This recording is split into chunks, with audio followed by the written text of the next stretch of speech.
मंगलाचरण। नमो अरिहंताणं नमो सिद्धाणं नमो आयर्याणं नमो अधायाणं नमो लोहे सवसाहुणम् मंगलम भगवान वीरो मंगलम गौतमो गणी मंगलम कुंद कुंदाद्यो जैन धर्मोस्तु मंगलम सर्वमंगल मांगल्यम सर्वकल्याणकारकम प्रधानं सर्वधर्माणां जैनं जयतु शासनम् जैनं जयतु शासनम् वन्दितु सर्वसिद्धे ध्रुवमचलमणोऽमं गतिं पत्ते वोच्छामि समय पाहुड मृण्मो सुध केवली भणितम् नमः समय साराय स्वानुभूत्या चकासते चित् स्वभावाय भावाय सर्वभावांतरच्छिदे। समयसार ग्रंथाधिराज की गाथा 6 की टीका पर अपनी चर्चा चल रही है। 2 पैराग्राफ में इस टीका को विभक्त किया है और इन दोनों पैराग्राफ में क्रमशः गाथा की जो पहली और दूसरी लाइन है उसके ही अर्थ का खुलासा किया है।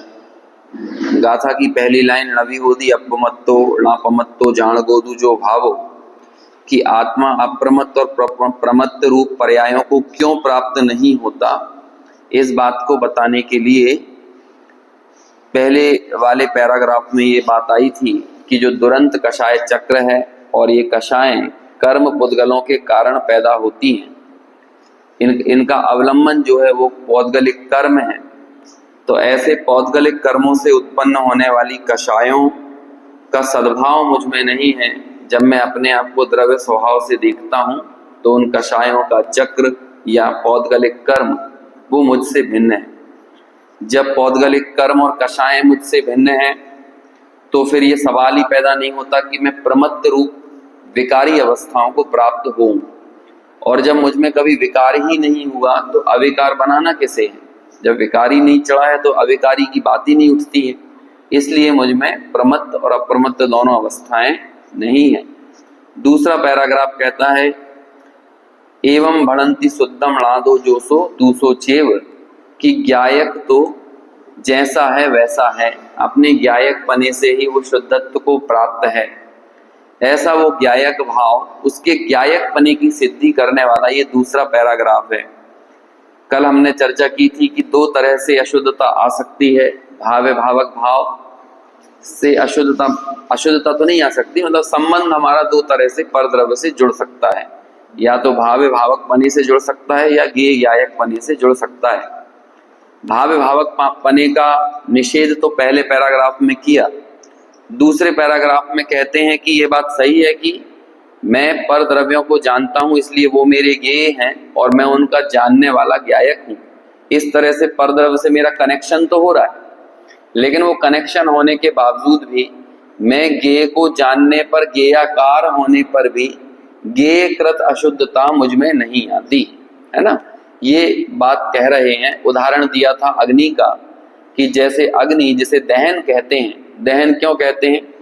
क्योंकि वो दाह है, यानी ईंधन को जलाते समय उसके आकार रूप हो जाती है, इसलिए वो दहन कहलाती है।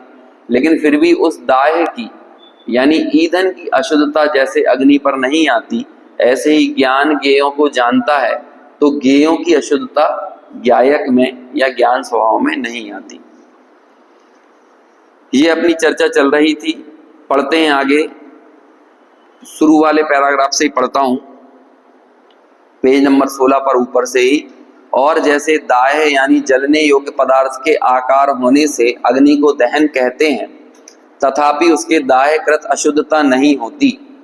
उसी प्रकार ज्ञेयाकार होने से उस भाव के साथ ज्ञायकता प्रसिद्ध है, तथापि उसे ज्ञेयकृत अशुद्धता नहीं है, क्योंकि ज्ञेयाकार अवस्था में भी ज्ञायक रूप से तो ज्ञात हुआ, वह स्वरूप प्रकाशन की अवस्था में भी दीपक की भांति कर्ता कर्म का अनन्यत्व होने से ज्ञायक ही है, यानी स्वयं जानने वाला है इसलिए स्वयं कर्ता, और अपने को जाना इसलिए स्वयं ही कर्म है।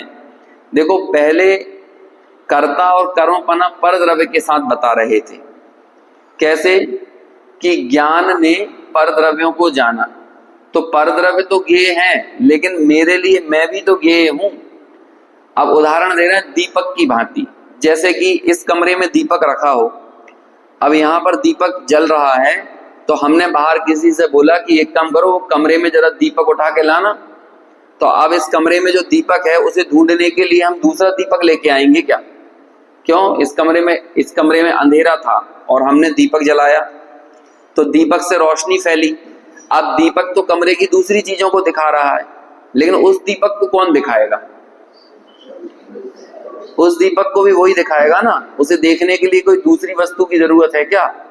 ऐसे ही जो ज्ञान स्वभाव पर द्रव्यों को दिखा रहा है, ऐसे उस ज्ञान स्वभाव या ज्ञायक को देखने के लिए कोई दूसरे ज्ञान की जरूरत है, या वो ज्ञान स्वयं ही अपने आप को दर्शा रहा है?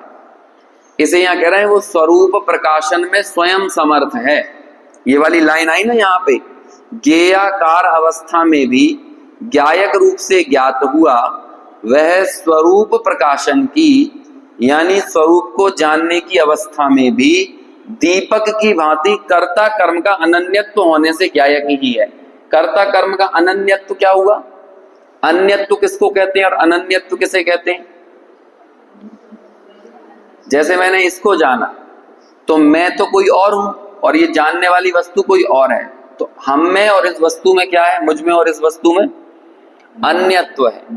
लेकिन मैंने खुद को जाना, तो जानने वाली वस्तु भी मैं हूं और जिसके माध्यम से जाना वो भी मैं हूं। तो जानने वाला मैं और जिसे जान रहा हूं वो भी मैं। जिसे जान रहा हूं वो कर्म और जो जान रहा है वो कर्ता। तो इसे बोलते हैं कर्ता और कर्म तो अलग अलग नहीं है, बल्कि कर्ता और कर्म दोनों ही क्या है? अनन्यत्व है। अनन्यत्व को प्राप्त है। ज्ञान को जानने के लिए कोई दूसरा ज्ञान नहीं लाना है। जैसे हम और आपको ये लगता ही है वैसे तो कि भाई अब हम तो सम्यक दर्शन तो हम कर लें, लेकिन हमें कोई मिलता ही नहीं है समझाने वाला। तो कोई समझाने वाला मिलेगा तो सम्यक दर्शन होगा। तो ऐसे तो समझाने वाले अनंत काल से सब मिल गए हैं, केवली भी मिले, शुद्ध केवली भी मिले, तो भी आत्मानुभूति क्यों नहीं हुई? कि वो समझाने मात्र से काम नहीं होगा, वो तो निमित्त पने से कहने में आता है कि किसी ने कुछ समझा दिया, लेकिन अल्टीमेटली काम किसको करना है?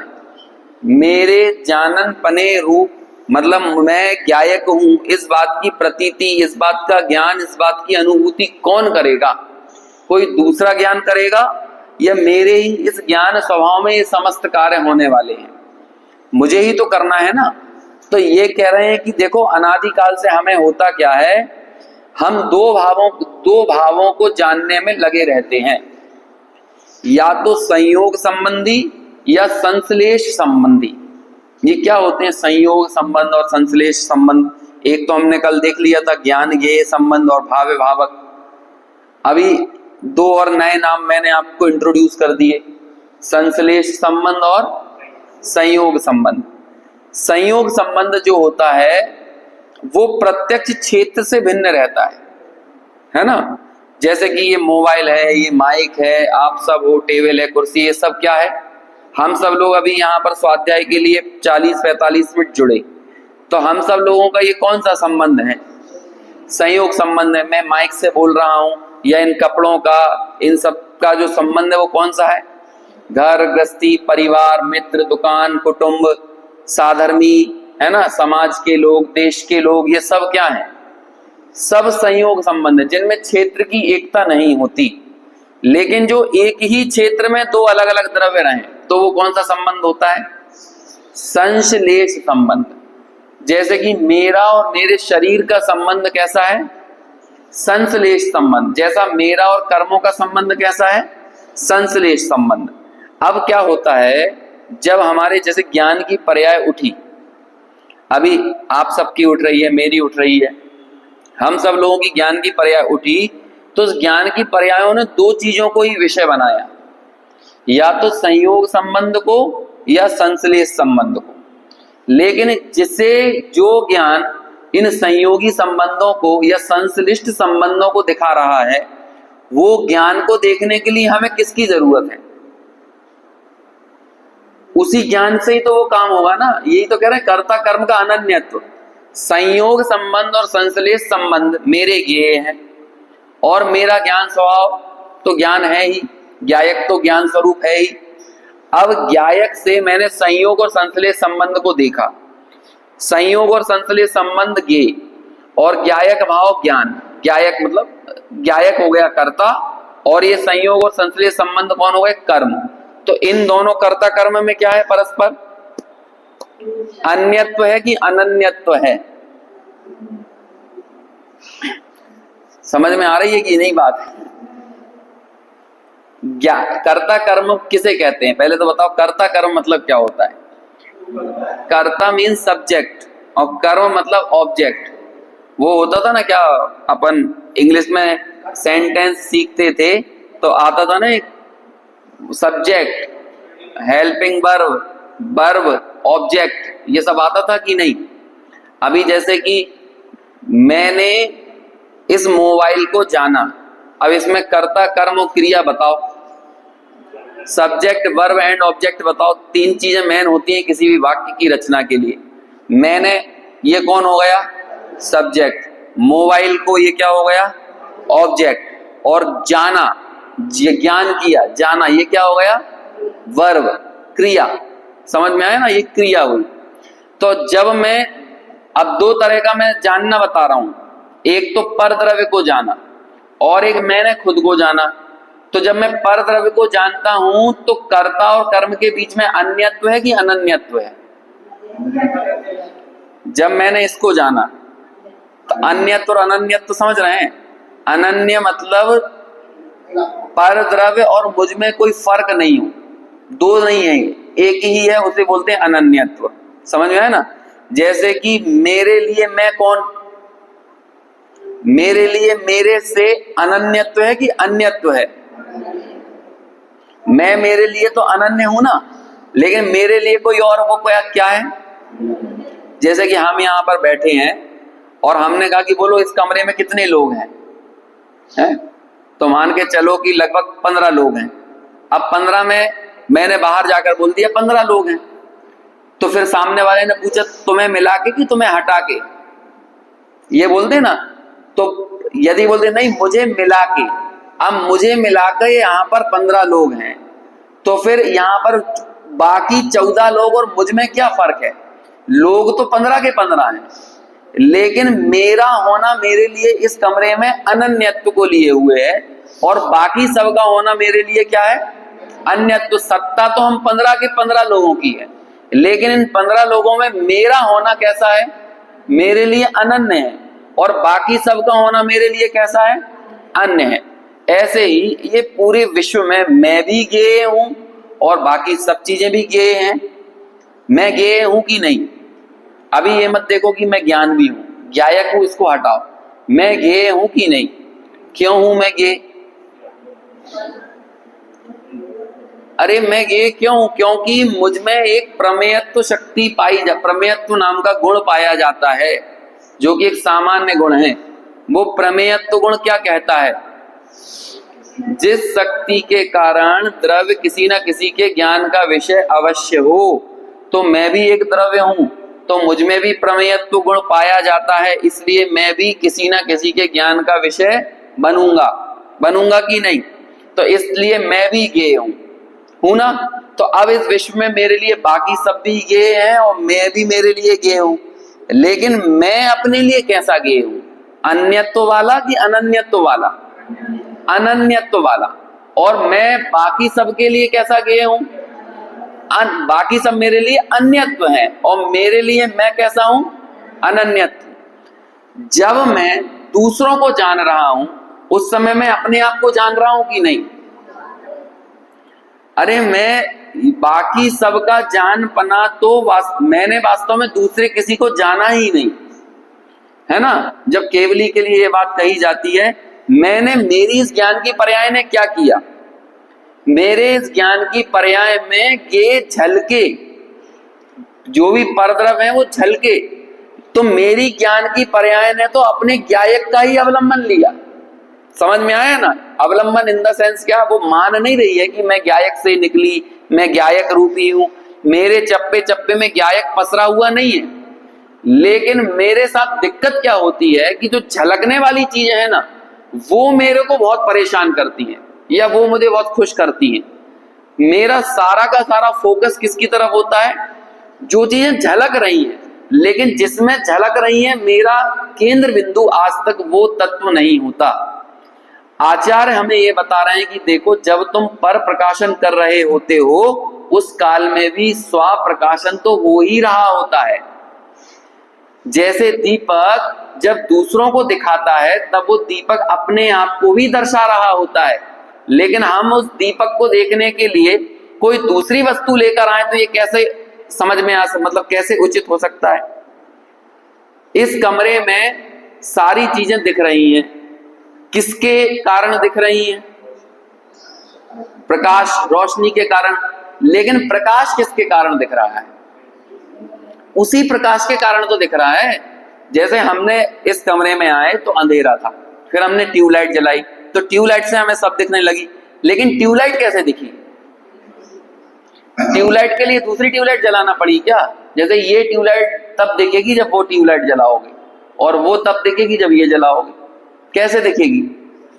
स्वयं से ही तो दिखेगी ना। ऐसे ही हमें कितनी नॉर्मल और कितनी सरल बात है, सादी बात है बिल्कुल। हमें जिस ज्ञान में सब कुछ दिख रहा है, हमें उस ज्ञान को देखने के लिए क्या करना पड़ेगा? अब बोलो, समस्या तो यही आ रही है ना। हमें दुनिया दिखती है, सब समझ में आता है, लेकिन ज्ञान समझ में नहीं आता। इस पूरे विश्व में ईमानदारी से बताएं ना, ज्ञान के अलावा कोई नहीं तैर रहा है। हम एक सच्चिदानंद हीरानंद वात्सायन अज्ञेय नाम के लेखक हुए हैं हिंदी साहित्य के। उन्होंने प्रेम के ऊपर, राग के ऊपर या प्रेम प्रीति के ऊपर एक चीज घटित करी। देखो, वो कहते हैं कि इस दुनिया में प्रेम तो कहीं नजर नहीं आता, लेकिन सच्ची बात यह है कि हमें जहां कहीं भी जो कुछ भी नजर आता है ना, उसमें प्रेम ही नजर आता है। जैसे कि हमारा मकान तो हमको दिखा, लेकिन मकान में किसी की प्रीति दिखी कि नहीं? मकान तो कुछ है ही नहीं। मकान में कोई ना कोई प्रेम प्रीति पड़ी हुई है कि नहीं? तब जाकर तो उस मकान की कीमत है। जगत में जिन भी वस्तुओं की हम कीमत करते हैं, वो कीमत कब होती है? जब उसके प्रति प्रीति होती है। ऐसा कहते हैं कि वस्तुओं की कीमत उसकी चमक से नहीं, उसके प्रति चाहत से तय होती है। अब ये जैसे वस्तु कितनी कीमती है, इस बात से कुछ फर्क नहीं पड़ता। ये कितनी चमकीली है, इससे कुछ फर्क नहीं पड़ता। इसके प्रति चाहत कितनी है, इस बात से फर्क पड़ता है। ईरान के ऊपर परमाणु बम गिरा दिए, तो ईरान ने अभी एक फैसला ले लिया, जलमडरू मध्य होता है एक, है ना, जिससे कि तेल जो है दूसरे जगह पे भेजा जाता है। एक मार्ग है जलडमरू मध्य, है ना, ये उसका नाम है। तो ईरान ने बोला कि हम वो बंद कर देंगे। तो इतना फैसला सुन के लोग बागों में बौखलाहट हो गई, है ना। और कई लोग वो बहुत ज्यादा कॉन्शियस होते हैं वस्तुओं को लेकर, तो वो सोच रहे हैं भैया अभी से पेट्रोल डलवा के रख लो कहीं ऐसा ना हो पेट्रोल के रेट बढ़ जाए या पेट्रोल मिलना बंद हो जाए। तो बोलो, अब ये पेट्रोल के प्रति जो चाहत है लोगों की, है ना, जो लिप्सा है, जैसे ये शेयर मार्केट है ना, ये कैसे काम करता है? ये रियलिटी पे काम नहीं करता है, ये लोगों की चाहत पर काम करता है ना। चाहत, सेंसिटिविटी इतनी ज्यादा है कि ट्रंप वहां पर छींक देगा ना तो शेयर मार्केट गिर जाएगा सेंसिटिव इतना है, इतना ज्यादा सेंसिटिव होता है। क्यों? क्योंकि जरा जरा सी सूचनाएं लोगों के अंदर में परिवर्तन लेके आ जाती हैं। उन्हें ये लगने लगता है पता नहीं ऐसी घटना घट रही है, इससे फलानी चीज पर क्या इफेक्ट पड़ेगा, तो ये गिर ना जाए। तो फिर वो लोग क्या गिरने के डर से बेचने लगते हैं। या थोड़ी सी कोई पॉजिटिव न्यूज मिलती है उसके बल पर खरीदने लगते हैं। रियलिटी में कुछ नहीं है, सब हवा हवा में चल रहा है। हवा हवा में लोग वह खरीदने लगते हैं, हवा हवा में कई बार बेचने लगते हैं, तो उसी से वो बहुत ज्यादा अप्स एंड डाउन हो जाते हैं। तो कीमत किसने तय करी चीजों की? अचानक देखते हैं कि एक 100 रुपए का शेयर कुछ दिनों में 1200-1500 पे पहुंच गया, और कोई 1200-1500 वाला 200-300 रुपए का हो गया। तो कैसे हुआ? रियलिटी में इतनी तेजी फ्लक्चुएशन थोड़ी हुआ है, परिणामों में लेकिन हो जाता है। और जब परिणामों में फ्लक्चुएशन होता है तो वहां भी हो जाता है, तो एकदम तुरंत के तुरंत वो नीचे की तरफ गिरता चला जाता है। तो किसने ये तय किया? चाहत ने किया ना। तो इसी बात को इंगित करते हुए वो अज्ञेय नाम के लेखक ने कहा कि इस दुनिया में आप एक वस्तु बताओ जिसके प्रति बस प्रेम तो कहीं नहीं दिख रहा, लेकिन जो हमारे घरों में दीपावली पे जो कचरा निकालते हो ना, और टूटी हुई बोतलें मिलेंगी, फटे हुए जूते मिलेंगे, हैं, पुराने कपड़े मिलेंगे। ये पुराने कपड़े, फटे हुए जूते क्यों नहीं फेंक पा रहे थे? प्रीति, है ना? क्या पड़ी हुई थी उनमें? कहीं ना कहीं प्रीति। बच्चों के, अब बच्चा तो बड़ा हो गया, लेकिन वो बच्चे के पुराने जूते रखे हुए हैं, क्या वो जूता देख देख के याद कर रहे हैं, देखो हमारा बच्चा ऐसा था, उतने जूते को देख देख के लाड़ पैदा हो रहा है। पुरानी स्वेटर देख रहे हैं, बच्चे तो हो गए 20 साल के, लेकिन वो पुरानी 1 साल की स्वेटर रखे हुए हैं। क्यों? अब उसे देख देख के पुरानी यादें आ रही हैं। तो क्या है, अब आपको प्रेम तो नहीं दिखा, दिख तो स्वेटर रही है, लेकिन उस स्वेटर में है क्या? प्रेम, प्रीति दिख रही है ना। तो इस बात को उन्होंने कहा कि सब जगह वास्तव में प्रीति ही दिखती है, प्रेम ही दिखता है। हमें जो कुछ भी दिख रहा है ना, वहां पर एक्चुअल में प्रीति, प्रेम छुपा हुआ है। अभी उन्होंने तो प्रेम और प्रीति के लिए ये बात कही। अब अपन यहां पर आओ, आपको इस विश्व में जो भी दिख रहा है वहां पर वो वस्तु नहीं दिख रही, वहां पर ज्ञान ही दिख रहा है। बताओ क्या दिख रहा है? जैसे कि ये मोबाइल दिख रहा है कि ज्ञान दिख रहा है? ये मोबाइल का आकार लेकर एक दिन अपन ने शायद लाइट के गणित को समझा था,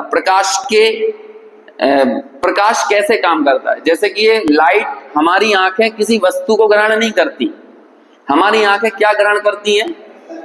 ओनली लाइट। हमारी आंख में दम नहीं है कि इस माइक को अंदर ग्रहण कर ले। हमारी आंखें सिर्फ और सिर्फ क्या देख सकती हैं? लाइट ग्रहण करने की इनकी क्षमता। जैसे जैसे ये लाइट ग्रहण करने की क्षमता चली जाती है, हमारी आंखें कमजोर होती जाती हैं। तो हमने क्या देखा? पैदा होने से लेकर मरने तक हमने क्या देखा? सिर्फ और सिर्फ लाइट देखी। आंखों ने क्या देखा? अभी आंखों के लिए देखो तो क्या देखा? सिर्फ लाइट देखी नहीं, लेकिन हमने तो बहुत कुछ देखा। बहुत कुछ नहीं देखा, उस वस्तु पर लाइट पड़ी तो लाइट ही इस वस्तु का आकार लेके हमारी आंखों तक आ जाती है। बस इसको समझना थोड़ा सा, है ना? गूगल करके देखना लाइट कैसे काम करती है और आंखें कैसे काम करती है, तो आपको पता चलेगा कि आप कुछ नहीं देखते जीवन में, सिर्फ और सिर्फ क्या देखते हो? लाइट देखते हो। अभी 50 मंजिल पे पहुंच जाओगे तो कार कितनी बड़ी दिखेगी नीचे से? इतनी सी दिखने लगेगी कार। तो इतनी सी है क्या वो कार? क्यों इतनी सी दिख रही है 40 मंजिल पे? वस्तु तो बड़ी है। वस्तु बड़े होने पर भी छोटी क्यों दिख रही है? क्योंकि कार के ऊपर जो लाइट पड़ी ना, और जब वो लाइट ऊपर पहुंची आपकी आंखों तक, तो क्या हो गया? वो यहां से जो आकार बना रही थी, जब ऊपर आते आते आते वो आकार क्या हो गया? परावर्तित हो गया। तो जब वो परावर्तित हुआ तो वो कैसा दिखने लगा? जितना आकार आप तक पहुंचा उतनी ही वो दिखाएगी, उससे बड़ी नहीं दिखा पाएगी। अब उसे बड़ा देखने के लिए क्या करना पड़ेगा? दूरबीन लेके आओ, टेलीस्कोप लेके आओ। टेलीस्कोप और दूरबीन क्या काम करेंगे? जादू थोड़ी करेंगे, कोई कार को बड़ा थोड़ी कर देगा वो, या जादू से वो छोटी हुई नहीं थी और जादू से वो बड़ी नहीं होगी। कार तो जैसी थी वैसी ही रहेगी। तो 40वें माले से आपने जब कार को देखा तो फर्क क्या पड़ा? क्या अंतर पड़ा? कि वो जो प्रकाश था ना, जो परावर्तित होकर फैल गया था, उसको वो वापस संग्रहित कर लेता है दूरबीन। समझ में आया ना? उस परावर्तित प्रकाश को इकट्ठा किया तो वो कार अपने एक्चुअल रूप में दिखने लगी, और ज्यादा ही प्रकाश संग्रहित कर लिया तो जितनी है उससे बड़ी दिखने लगी, है ना? यही होता है कि नहीं? अब आप बताओ, जीवन भर आपने क्या देखा? ओनली थिंग, है ना, दैट इज विजिबल, वो क्या है? लाइट, है ना? यदि आंखों की नजर से देखें तो क्या है? लाइट। अभी लाइट को हटाओ, सिर्फ और सिर्फ हमारे पूरे जीवन में ज्ञान की नजर से देखो, क्या देखते हैं? हमने माइक को नहीं देखा, हमने ये मोबाइल को नहीं देखा, हमने आपको किसी को नहीं देखा, हमने सिर्फ और सिर्फ किसको देखा? क्या हमारी झलकन में क्या है? ज्ञान। ये ज्ञान का, इसका ही नाम है स्वरूप प्रकाशन में समर्थ वो स्वयं है। जिस काल में वो गेयाकार हो रहा था तब भी वो किसका प्रकाश कर रहा था? स्वरूप का। अरे उसका गेयों को जानना ही उसके अस्तित्व की हुंकार है। उसने जाना ना, सब गेयों को जाना ना, तो जाना यही तो उसके लिए सब कुछ है। और जब वो सबको जान रहा था उस काल में वो अपने को जान रहा था कि नहीं जान रहा था? इसे यहां कह रहे हैं कि वो दीपक की भांति क्या कर रहा है? अपने से जानने में भी प्रवृत्त है, लेकिन पर के जानने में उसका अन्यत्व है और स्वयं के जानने में अनन्यत्व है। बात समझ में आई? अन्यत्व और अनन्यत्व की। और कोई प्रश्न अभी तक की चर्चा में? क्योंकि यही सब आई। हाँ हाँ, संश्लेष एक ही क्षेत्र में।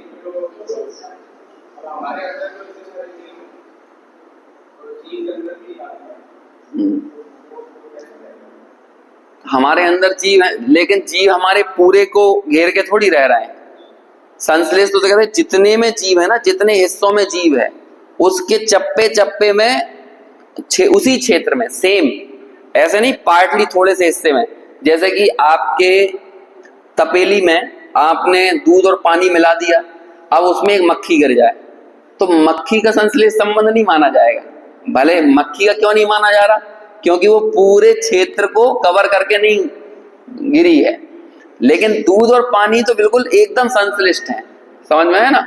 ऐसे ही कर्म पुद्गल और देह के साथ आत्मा का संश्लेष संबंध है, लेकिन हमारे शरीर के साथ रहने वाले कोई दूसरे तरह जीव वगैरह हो, दूसरे तरह जीव 2 इंद्री 3 इंद्री वगैरह कुछ रह रहे हो, उनके साथ हमारा संश्लेष संबंध नहीं है, वो तो अलग ही है। और अलग किया जा सकता, जैसे मान लो कृमि हो गई पेट में, तो कृमि के साथ संश्लेष संबंध थोड़ी है, वो तो कोई ऑपरेशन से निकाल भी सकता है, ऐसा कर सकते हैं ना, और वो निकल भी सकती है, इसलिए वो संश्लेष नहीं है। नहीं, वो संश्लेष तो जैसे कि अब मान के चलो किसी के पेट में मल है या खून है, तो खून का भी संश्लेष संबंध नहीं है। क्यों नहीं है खून का? यदि संश्लेष संबंध होता तो हम उसे जब किसी को दान करते हैं ना, तो थोड़ी सी आत्मा भी चली जाना चाहिए थी वहां पे रक्तदान करते समय, लेकिन ऐसा तो होता नहीं है। रक्तदान करने पे ये जो हमारे ऑर्गन्स वगैरह हैं, इनके साथ हमारा संश्लेष संबंध नहीं है। हाँ, संश्लेष संबंध किसके साथ है? जो पूरे, जब तक हमारी ये पर्याय रहेगी ना, तब तक वो औदारिक शरीर, जैसे हम अभी औदारिक शरीर रूप है, तो औदारिक शरीर के साथ संश्लेष संबंध है। समझ में? क्या? हाँ, जब तक योग है ना तब तक संश्लेष संबंध है, जब तक कर्म की सत्ता है तब तक कर्मों के साथ संश्लेष संबंध है। कुल मिलाकर ये जो 5 शरीर होते हैं, ये इन शरीरों रूप जब जीव की पर्याय होती है तो वो उसके साथ संश्लेष संबंधी होता है। समझ में है ना? चाहे वो कारमाण शरीर हो, तेजस शरीर हो, वैक्रियक शरीर हो, तो उस तरह से वो उसमें संश्लिष्ट ही रहता है। हाँ, कर्म तो है, कारमाण शरीर ही तो कर्म है।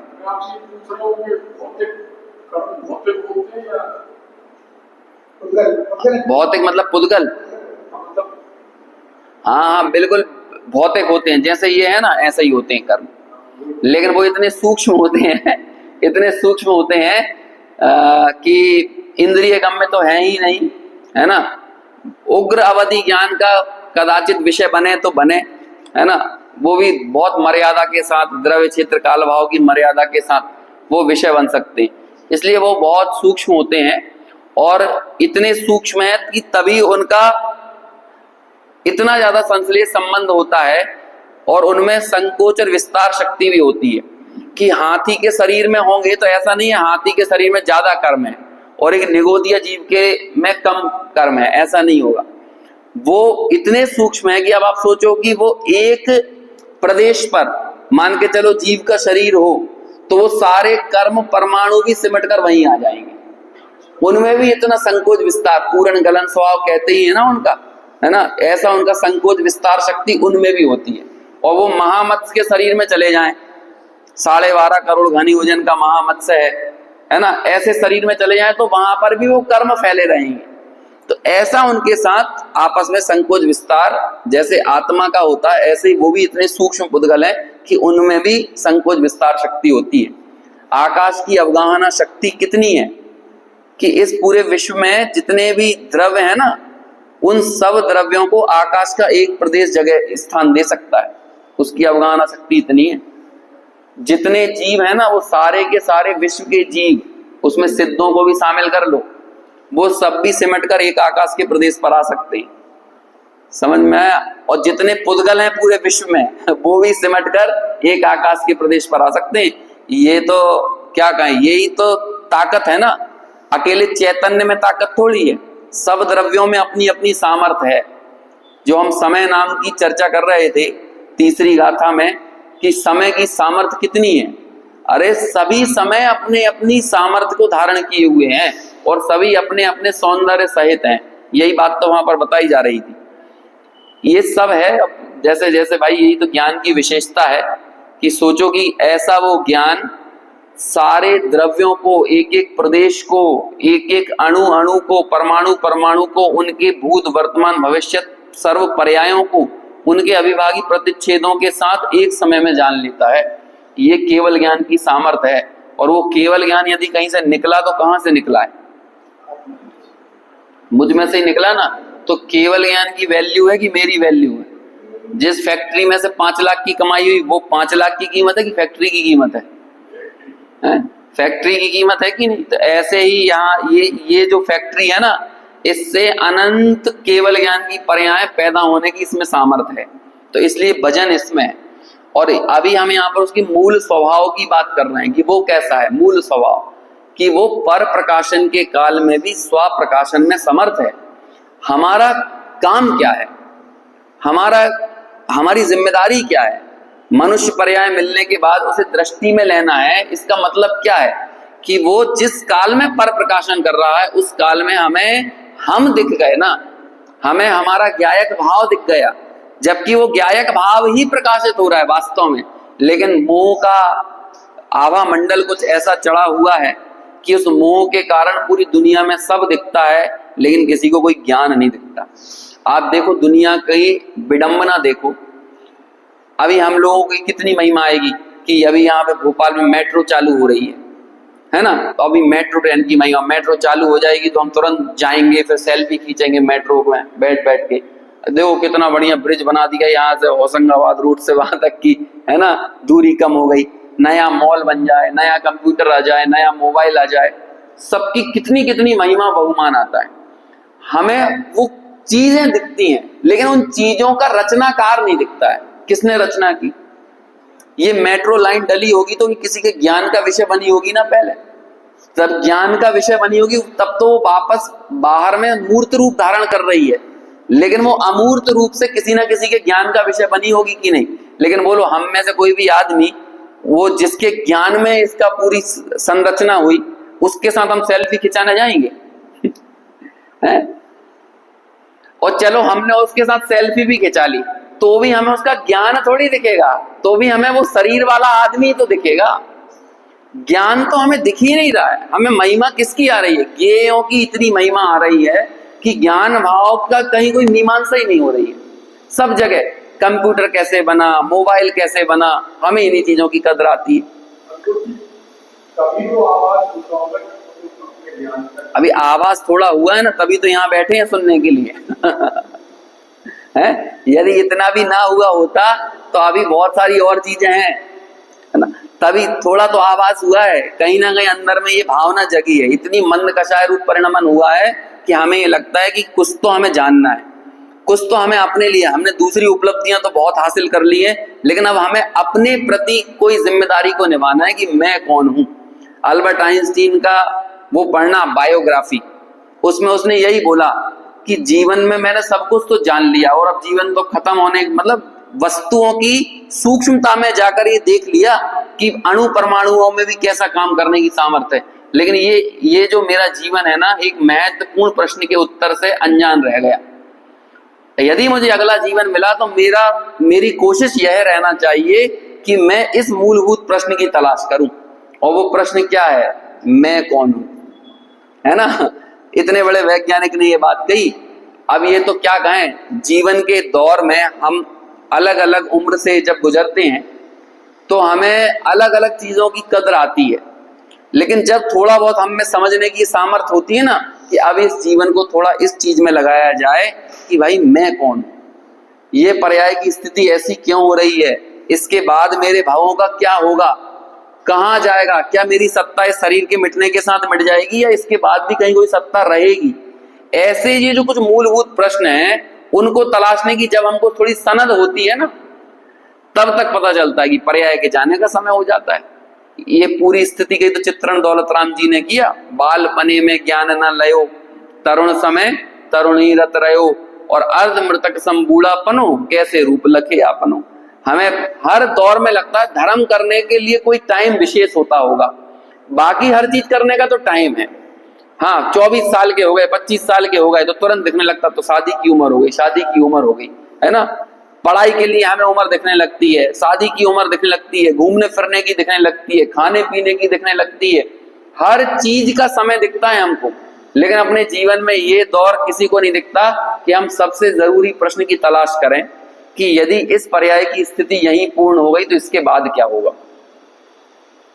24 घंटे के लिए यदि सम्य शिखर की यात्रा करना हो ना तो ट्रेन में रिजर्वेशन ढूंढते हैं, लेकिन इस पर्याय के छूटने के बाद आने वाले कितने कितने वर्षों जन्मों तक कहां कैसे भटकेंगे उसके लिए कोई रिजर्वेशन नक्की नहीं है।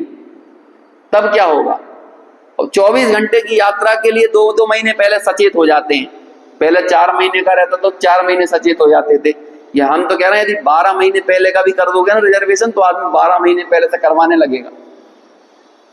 24 घंटे के कंफर्ट को तलाशने के लिए आदमी 8-8, 10-10, 12-12 महीने पहले से सनद, 6-6, 8-8 महीने पहले प्लान बना लेता है। फ्लाइट की टिकट सस्ती है, मिल रही है, अभी ले लो, और जाना 8 महीने बाद हो, 7 महीने बाद हो तो फ्लाइट की टिकट पहले ही ले लेगा।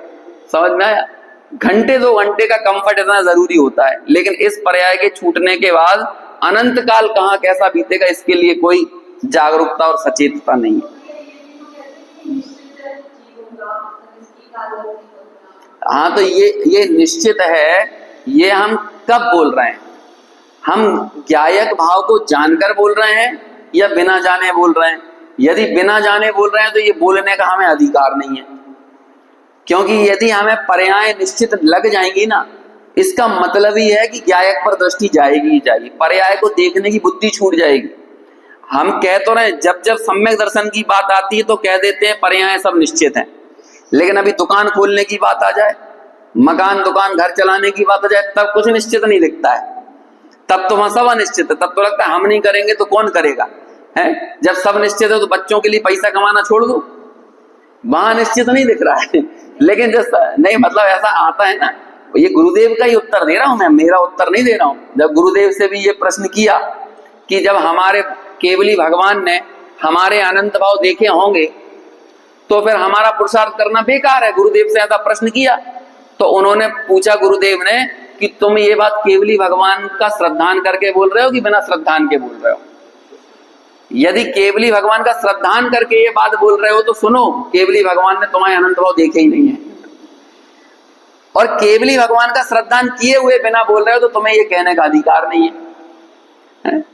तो ऐसा नहीं चलता है। टोडरमल जी ने भी पुरुषार्थ से मोक्ष की प्राप्ति वाले प्रकरण में ये सारी बातें लिखी हैं कि जब लौकिक कार्यों को करने की बात आती है तो वहां पर तो कर्म का उदय, नियति, भवितव्यता सब याद आ जाता है, लेकिन जब हम तत्व विचार रूपी पुरुषार्थ करने का कहते हैं तब सारी की सारी बातें भवितव्यता पर डाल देते हैं, क्रमबद्ध पर डाल देते हैं, नियति पर, काल लब्धि पर, कर्म के उदय पर, तब इन सब पर डाल देते हैं। आचार्य कहते हैं, पंडित जी साहब कहते हैं कि देख भाई, या तो तू सबका कर्ता बन या किसी का कर्ता मत बन। जब धर्म कार्य की बात आती है तो दीनहीन बन जाता है, और लौकिक कार्य की बात आती है तब मेहनत बन जाता है ना, कि मैं ही तो करने वाला हूं, मैं ही तो बनाने वाला हूं, मैं ही तो जुटाने वाला हूं, मैं ही हटाने वाला हूं, ऐसा लगने लगता है। चलो खैर, ये सब बातें तो हुई। टीका का आखिरी पैरा में जो ब्रैकेट में जो बात लिखी है वो पढ़ के इस चर्चा को यहीं पूरा करेंगे। जैसे दीपक घटपट आदि को प्रकाशित करने की अवस्था में भी दीपक है और अपने को अपनी ज्योति रूप शिखा को प्रकाशित करने की अवस्था में भी दीपक ही है, अन्य कुछ नहीं। उसी प्रकार ज्ञायक को समझना चाहिए। जब पर द्रव्यों को जाने तब भी वो ज्ञाता है, जब स्वयं को जाने तब भी वो ज्ञाता है। ऐसे ज्ञान में आता हुआ ज्ञायक भाव वो तो जैसा है वैसा है, ना प्रमत्त है और ना अप्रमत्त है। इस भांति उसकी शुद्धता वर्णित की गई है ना। ये इस टीका का भाव हुआ। इसे पढ़ लेते हैं अपन, जितना अभी पढ़ पाए उतना देखते हैं। बहुत अच्छा, बहुत मार्मिक भावार्थ है ये पंडित जयचंद जी छावड़ा साहब का, है ना।